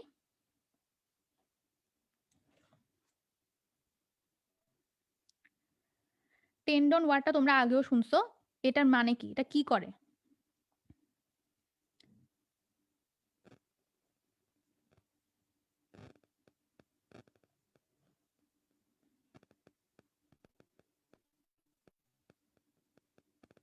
আচ্ছা, কোনো কমেন্ট আসতেছে না, আমি বলে দিই। টেন্ডন হচ্ছে, ধরো একটা অস্থি, হ্যাঁ, এই অস্থিটার সাথে ধরো মাংসপেশি যুক্ত আছে। এই মাংসপেশিটা কিসের মাধ্যমে যুক্ত থাকে? এই টেন্ডনের মাধ্যমে যুক্ত থাকে। পেশি আর অস্থির মিলনস্থল হচ্ছে টেন্ডন। মিলনস্থল না ঠিক, অস্থি আর পেশিকে যেটা সংযুক্ত করে রাখে সেটাই হচ্ছে মূলত টেন্ডন। আর লিগামেন্ট হচ্ছে দুইটা অস্থিকে যেটা সংযোগ করে, অস্থি প্লাস অস্থি। ঠিক আছে? টেন্ডন হচ্ছে পেশি আর অস্থিকে যেটা সংযোগ করে সেটা, আর লিগামেন্ট হচ্ছে অস্থি, দুইটা অস্থিকে যেটা সংযুক্ত করে। আর এই টেন্ডন, লিগামেন্ট এগুলোই হচ্ছে মূলত ফাইব্রাস যোজক টিস্যু। আচ্ছা, আরেকটা যোজক টিস্যু আছে যেটা হচ্ছে স্কেলিটাল যোজক টিস্যু। আমরা এখানে স্কেলিটাল ওয়ার্ডটা থেকে বুঝতে পারছি কি এগুলো আমাদের একটা কাঠামো দাঁড় করায়, গঠন গঠন করে, আমাদের দেহকে গঠন করে এবং একটা আকৃতি দান করে। স্কেলিটাল মানে হচ্ছে কঙ্কাল। আমাদের যে কঙ্কালটা আছে সেটা না থাকলে কিন্তু আমরা সোজা হয়ে দাঁড়াতে পারতাম না, আমাদের নির্দিষ্ট কোনো আকৃতি থাকতো না। আমাদের আকৃতিটা ক্রমাগত চেঞ্জ হতো যদি এটা কঙ্কালটা না থাকতো। সেটা আমরা বলতে পারি যে কি, এই স্কেলেটাল যোজক টিস্যু যেটা সেটা আমাদের আকৃতি দান করে। আমাদের আমাদের যে মানুষের যে আকৃতি নির্দিষ্ট একটা আকৃতি থাকে, হাত পা থাকে, তারপর মাথা থাকে, এগুলোর কোনটা আমাদের মানে কি, কোনটা কাঠামো দাঁড় করায়? এই স্কেলিটাল যোজক টিস্যুটাই আমাদের কাঠামোটা গঠন করে। আর কি করে? দৃঢ়তা দান করে। আমাদের শরীরের যে দৃঢ়, সেটার কারণ হচ্ছে মূলত এই স্কেলিটাল যোজক টিস্যু। আরেকটা কি? অঙ্গ সঞ্চালনে সহায়তা করে। আমরা যে হাত পা চালাচ্ছি সেটা মূলত আমরা এই কঙ্কালের মাধ্যমেই করতে পারছি। আর কি? চলন। আমরা হাঁটাচলা করছি, সেটার কাজ সেটা কিসের ভিত্তিতে করতে পারতেছি? এই স্কেলিটাল যোজক টিস্যুর কারণেই করতে পারতেছি। আর রক্ষণ। রক্ষণ মানে কি? আমাদের দেহে বিভিন্ন রকম সফট কিছু আছে, অঙ্গ আছে। যেমন কি? মস্তিষ্ক আছে। মস্তিষ্ক, তারপর হৃৎপিণ্ড ইত্যাদি আছে। এগুলোকে কি? রক্ষা করে রাখে। মস্তিষ্ককে কি রক্ষা করে? মস্তিষ্ককে রক্ষা করে হচ্ছে করটি। করটি নামে একটা অস্থি আমাদের মস্তিষ্ককে রক্ষা করে। আর হৃৎপিণ্ডকে রক্ষা করে কে? বক্ষপিঞ্জর নামক অস্থি। না, বক্ষপিঞ্জর নামক অস্থিটা কি? আমাদের ফুসফুসকে রক্ষা করে। হৃৎপিণ্ডকে মূলত সেটাই রক্ষা করে, কিন্তু হৃৎপিণ্ডের উপরের অংশে কি থাকে? স্টার্নাম নামক একটা অস্থি থাকে। আচ্ছা, এত ডিটেলসে না যাই। রক্ষণ মানে হচ্ছে আমাদের যে মস্তিষ্ক, হৃৎপিণ্ড, ফুসফুস ইত্যাদি আছে সেগুলোকে রক্ষা করা হচ্ছে স্কেলিটাল যোজক টিস্যুর কাজ। আরেকটা কি? রক্তকণিকা উৎপাদন। আমাদের যে অস্থি আছে, অস্থির ভিতরে কি থাকে? অস্থিমজ্জা থাকে। সে অস্থিমজ্জা থেকে কিন্তু আমাদের যে রক্তকণিকাগুলো সেগুলো উৎপন্ন হয়। আরেকটা কি? ঐচ্ছিক পেশির সংযুক্তির ব্যবস্থা করে। আমাদের যে পেশিগুলো, সেই পেশিগুলো কিসের উপর সংযুক্ত থাকে? এই অস্থিকে ভিত্তি করে তো এই পেশিগুলো কি সংযুক্ত থাকে। তো সেটা আমরা বলতে পারি ঐচ্ছিক পেশির সংযুক্তির ব্যবস্থা করে। ওকে? এই স্কেলিটাল যোজক টিস্যু সম্পর্কে কারো কোনো প্রশ্ন আছে?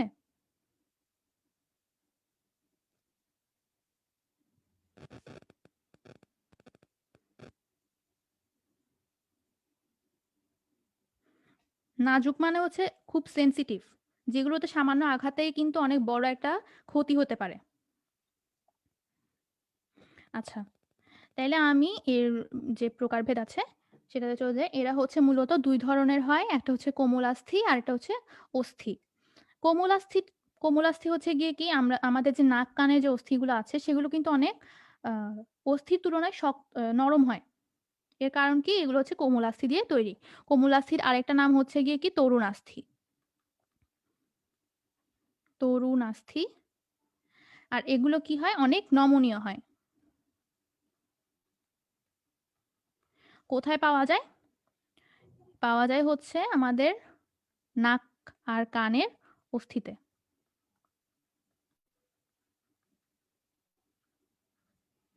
ঠিক আছে?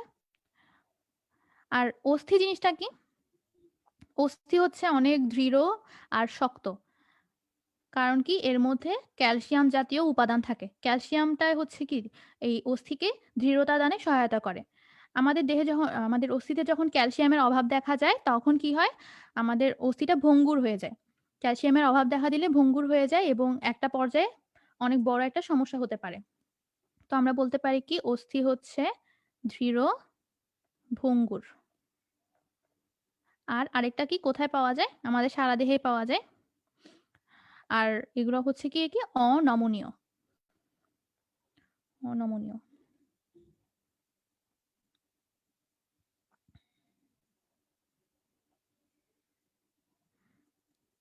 কঙ্কাল আর অস্থির পার্থক্য কি? কঙ্কালের মধ্যে তোমার অস্থি তরুণাস্থি দুইটাই আছে। এদের মধ্যে পার্থক্য কেমনে করব? অস্থিটা কঙ্কালের অংশ। আচ্ছা আমি তরল যোজক টিস্যুটা শুরু করে দিই। তরল যোজক টিস্যু হচ্ছে গিয়ে কি যেটার মাতৃকাটা বা ম্যাট্রিক্স যেটা থাকে সেটা অনেক তরল হয়। তরল বা ফ্লুইড কানেকটিভ টিস্যু। এটার কি হয়? এটার মাতৃকাটা তরল থাকে। মাতৃকা তরল হয়। এরপর কি এর মাতৃকার মধ্যে বিভিন্ন জৈব পদার্থ থাকে।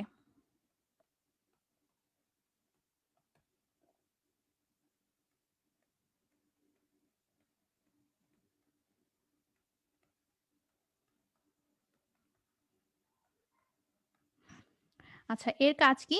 এর কাজ হচ্ছে বিভিন্ন দ্রব্যাদি পরিবহন। এটা কেমনে? আমাদের তরল যোজক টিস্যুর মধ্যে আছে কি রক্ত লসিকা। এই রক্তটা আমাদের দেহে বিভিন্ন দ্রব্যের পরিবহন ঘটায়। রক্তটা কিন্তু আমাদের সংবহন তন্ত্রের একটা অংশ। এই সংবহন মানেটা কি? বিভিন্ন রকম পদার্থের কি পরিবহন ঘটায়। আরেকটা কি করে? রক্ত জমাট বাঁধতে সাহায্য করে। রক্ত জমাট বাঁধা এটা হচ্ছে মূলত আমাদের রক্ত যে কণিকাটা আছে, কোন কণিকাটা কেউ বলতে পারবে? রক্ত জমাট বাঁধতে কোন কণিকাটা সহায়তা করে?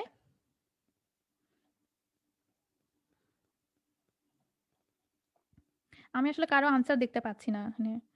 অনেক আননেসেসারি কমেন্ট।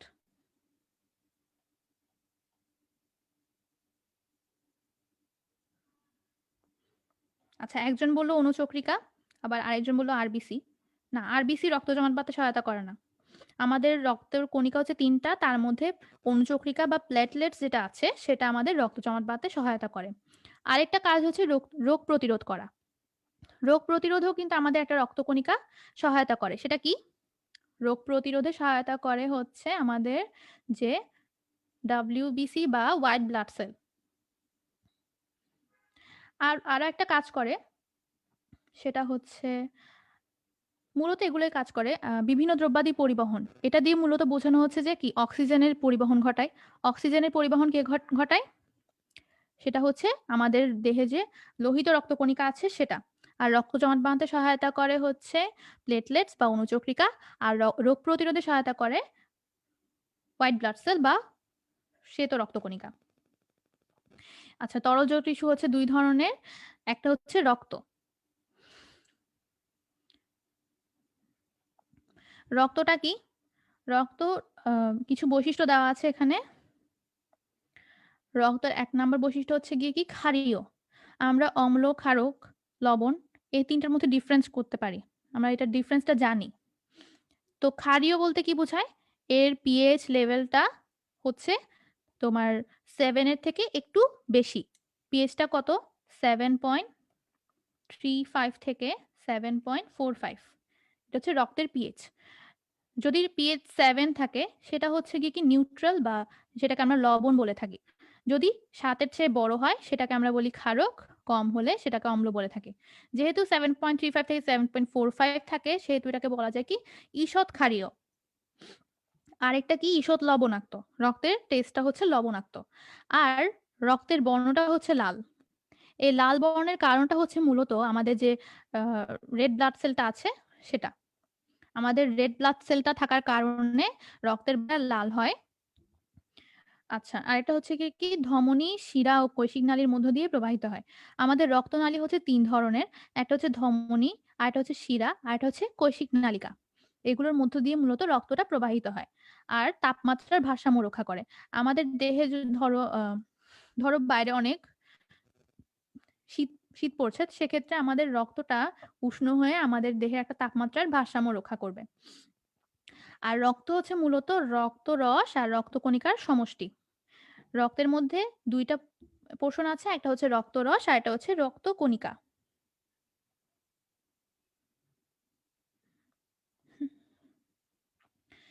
রক্তরস কি? রক্তরস হচ্ছে আচ্ছা রক্তরসটা পরে আরো ডিটেইলস এ পড়ব।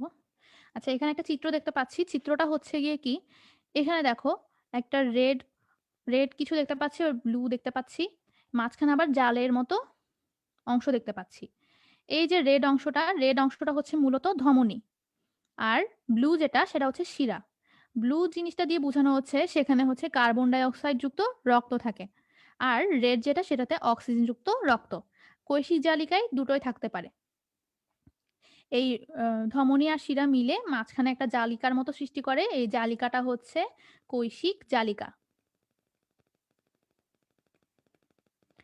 তো তোমাদের অনেক সময় কনফিউশন হইতে পারে যে কোনটার মধ্যে কি ধরনের রক্ত থাকতে পারে।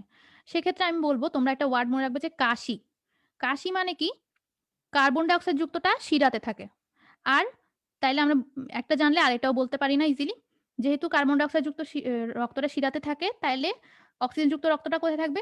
অবভিয়াসলি ধমনীতে থাকবে। এই জিনিসটা আশা করি কেউ ভুলবে না যে কোথায় কি ধরনের রক্ত থাকে। তবে একটা ব্যতিক্রম থাকে। ব্যতিক্রমটা কোথায় থাকে? আমাদের যে পালমোনারি বা ফুসফুসের শিরা ধমনীর ক্ষেত্রে এটা একটু উল্টা হয়। পালমোনারি শিরা যেটা থাকে, পালমোনারি শিরাতে কিন্তু অক্সিজেন যুক্ত রক্ত থাকে। কিন্তু পালমোনারি ধমনীতে কার্বন ডাই অক্সাইড যুক্ত রক্ত থাকে। তো এই ক্ষেত্রে একটু ব্যতিক্রম দেখা যায়। আচ্ছা। রক্ত এখানে আমরা লোহিত রক্তকণিকা নিয়ে আলোচনা করব। তার আগে আমি একটু রক্তরস নিয়ে আলোচনা করি। রক্তরস কি? রক্তরস হচ্ছে রক্তরস যেটা, এটা হচ্ছে হলুদাভ অর্থাৎ হলুদ বর্ণের। এই রক্তরসটাই মূলত আমাদের রক্তকে তরল করতে সাহায্য করে। এর বর্ণ কিন্তু অনেকে কনফিউজড হয়ে যাও যে রক্তরসের বর্ণ কিন্তু অনেকে লাল মনে করো। কিন্তু রক্তরসের বর্ণ হচ্ছে হলুদাভ। এই রক্তরসের মধ্যে অনেক বেশি পরিমাণে রেড ব্লাড সেল থাকার কারণে তোমার মনে হয় যে কি রক্তটার বর্ণ হচ্ছে লাল। আসলে রক্ত থেকে যদি আমরা রক্তরসটা আলাদা করে নিই তখন দেখা যাবে কি রক্তরসের বর্ণটা হলুদাভ। আর যেহেতু রক্তটা ক্ষারীয় সেহেতু রক্তরসটাও কি ক্ষারীয় প্রকৃতির হয়। আর হচ্ছে গিয়ে কি এর মধ্যে বিভিন্ন প্রকার লবণ, পানি, বর্জ্য পদার্থ থাকতে পারে। লবণ, পানি, বর্জ্য পদার্থ থাকতে পারে। আর এক্ষেত্রে একটা ইম্পর্টেন্ট ইনফরমেশন কি, রক্তরসের মধ্যে পানি হচ্ছে 91 থেকে 92% পানি থাকে। হুম? যদি এই 91 থেকে 92% পানি থাকে তাইলে বাকি যে অজৈব ও জৈব পদার্থ আছে সেগুলো কয় পার্সেন্ট থাকবে? ৮ থেকে ৯%।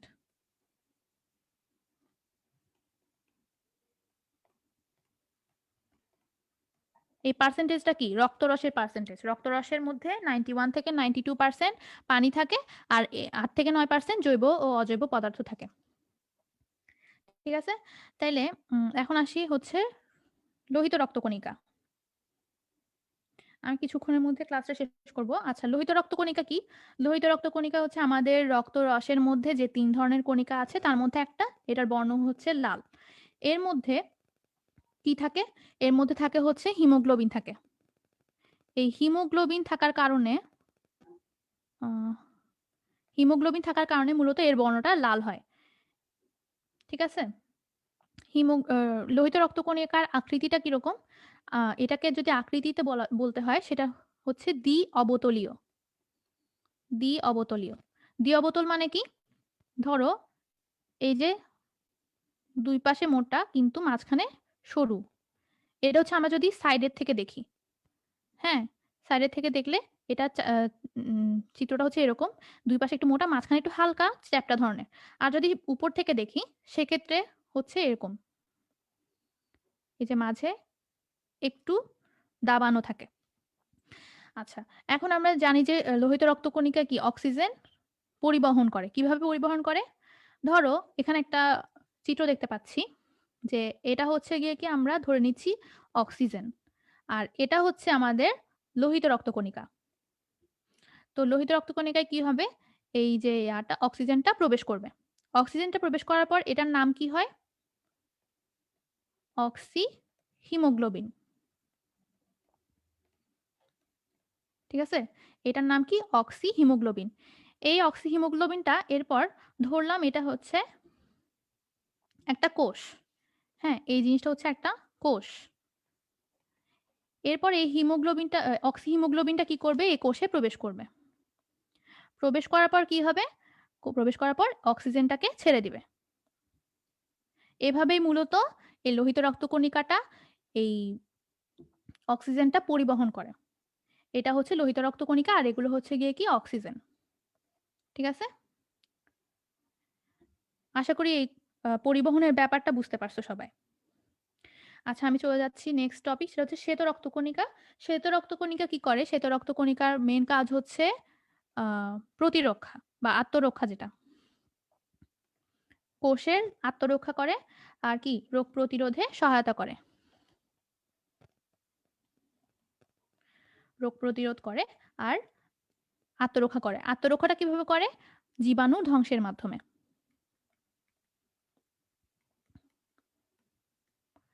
এখানে আমরা ৫ ধরনের শ্বেত রক্তকণিকা দেখতে পাচ্ছি। এগুলোর নামগুলো জানার দরকার নেই। জাস্ট আমি চিত্রটা দেখানোর জন্য বা ভিজুয়ালাইজেশন এর জন্যই মূলত চিত্রটা দেওয়া হইছে। এগুলো হচ্ছে মূলত বর্ণহীন থাকে শ্বেত রক্তকণিকাগুলো। আ যদিও শ্বেত বলা হচ্ছে, এগুলো হচ্ছে ট্রান্সপারেন্ট ধরনের। হ্যাঁ? সেইজন্য এগুলোকে শ্বেত রক্তকণিকা বলা হয়। এগুলো হচ্ছে আমাদের দেহর মধ্যে ধরো কোনো জীবাণু অ্যাটাক করতে চাচ্ছে, সেই মুহূর্তে এই শ্বেত রক্তকণিকাগুলো বিভিন্নভাবে সেই জীবাণুটাকে ধ্বংস করে আমাদের কি করে? আত্মরক্ষা করে। ঠিক আছে? এটা হচ্ছে শ্বেত রক্তকণিকার কাজ। আরেকটা কি আছে? অণুচক্রিকা। এখানে দেখো আমরা এগুলো হচ্ছে কি? লোহিত রক্তকণিকা দেখতে পাচ্ছি। এর মধ্যে আরো শ্বেত রক্তকণিকাও আছে। কিন্তু এই যে তারকার মতো যে অংশগুলো দেখতে পাচ্ছি যেমন এটা, এগুলো হচ্ছে মূলত অণুচক্রিকা। অণুচক্রিকা বা প্লেটলেটস। আচ্ছা, অণুচক্রিকা।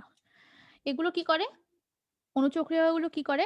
আমাদের ধরো কোনো একটা স্থানে ক্ষতস্থানের সৃষ্টি হইছে। হ্যাঁ? সেখান থেকে অনেক রক্ত ঝরতেছে। অণুচক্রিকা কি করবে? সেই স্থানে বিভিন্ন প্রক্রিয়ায় প্রথ্রম্বিন নামক অনেক কিছু প্রথ্রম্বিন নামক এক প্রকার বস্তু নিঃসরণ করবে। সেটা কি করবে? সেটা আমাদের রক্তটাকে জমাট বাঁধতে সহায়তা করবে। উপরের স্তরটা যখন জমাট বেঁধে যাবে তখন সেখান দিয়ে কোনো আর রক্তক্ষরণ হবে না। এভাবে মূলত অণুচক্রিকা আমাদের রক্তক্ষরণ বন্ধে সহায়তা করে অর্থাৎ কি? রক্ত জমাট বাঁধতে সহায়তা করে। ওকে? এই ৩ টা হচ্ছে আমাদের রক্তের ৩ টা কণিকা। আচ্ছা আজকে আমি মনে হয় এর মধ্যে শেষ করে দিলে ভালো হবে। বাকি অংশটা আমি ইনশাআল্লাহ নেক্সট ক্লাসে শেষ করে দিব। এইটুক পর্যন্ত কারো কোনো প্রশ্ন আছে?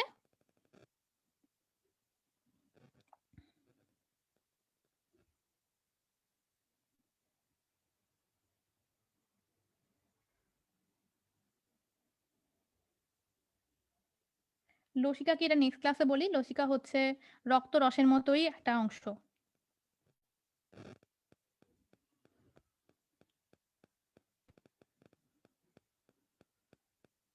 ভিত্তি পর্দা কি? আচ্ছা ভিত্তি পর্দা হচ্ছে ধরো একটা পর্দা, এটাকে বেস করে এর উপরে কোষগুলো সজ্জিত থাকে। এই যে এই নিচের যে পর্দাটা যেটার উপর বেস করে বা ভিত্তি করে কোষগুলো স্তরে সাজানো থাকে সেটাকে মূলত বলা হয় ভিত্তি পর্দা।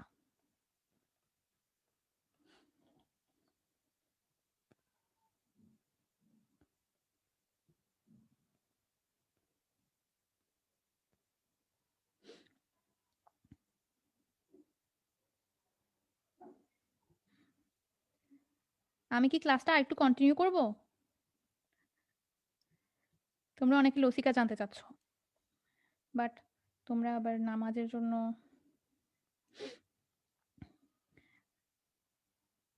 আচ্ছা, আমি তাইলে শেষ করি আজকের মতো। কারো প্রশ্ন থাকলে করে ফেলো, শেষ হয়ে যাবে কিছুক্ষণের মধ্যে। আচ্ছা, তাইলে ক্লাসটা শেষ করো। মনে হয় কারো কোনো প্রশ্ন নেই। আজকের মতো এখানেই শেষ করছি। আশা করি সকলে উপভোগ করেছো। যদিও বায়োলজি বিষয়টা একটু বোরিং, তবুও আপু যথেষ্ট ইন্টারেস্টিং ভাবে আমাদের সামনে তুলে ধরার চেষ্টা করেছে। সকলে মনোযোগ দিয়ে ক্লাস করলে আশা করি কারো কোনো প্রবলেম হওয়ার কথা না। তো আজকের মতো এই পর্যন্তই। সবার শুভকামনা। পরবর্তী লাইভ ক্লাস করার আমন্ত্রণ জানিয়ে আজকের মতো এখানেই শেষ করছি। আল্লাহ হাফেজ।